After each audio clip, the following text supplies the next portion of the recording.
This is for you, Jesus B. Duque I, also known as Madarahog in TikTok account. After giving you due notice through cease and desist letter to comply with my demands stipulated therein, 2. Recant all your false statement against my person, degrading my trade and profession. Lumagpas na ito sa makatuwid, 48 hours nang lagpas from the time you receive the letter last March 4 ng morning. Today, 6:16 na ng March 6.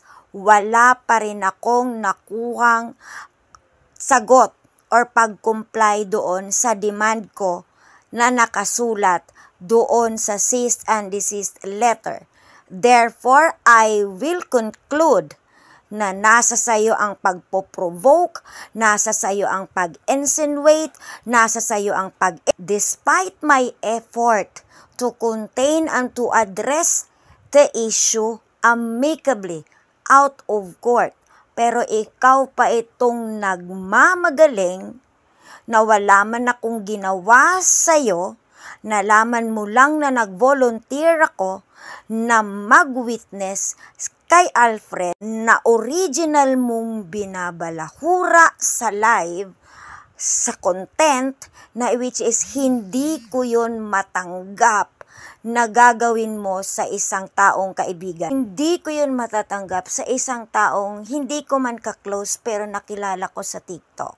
Mali ang ginawa mo and I don't adhere fake news. I have no other recourse but to bring this up. Magkita tayo sa korte to get the justice I deserve. Masyado na Madarahog.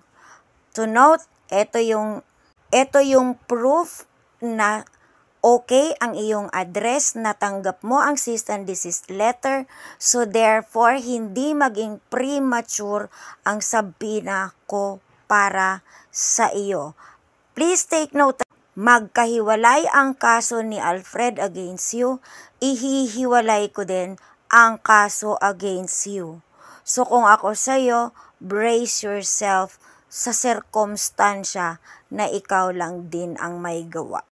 To add, ginawa ko itong content na to convey na tapos na ang binigay ko sa yung oras to comply with my demands. Let's get it on, Madarahog. Dahil wala akong sino man na may binigyan ng karapatan para balahurain at maliitin ang pagkatao ko. That is contrary to law. Make me your Aphrodite, make me your one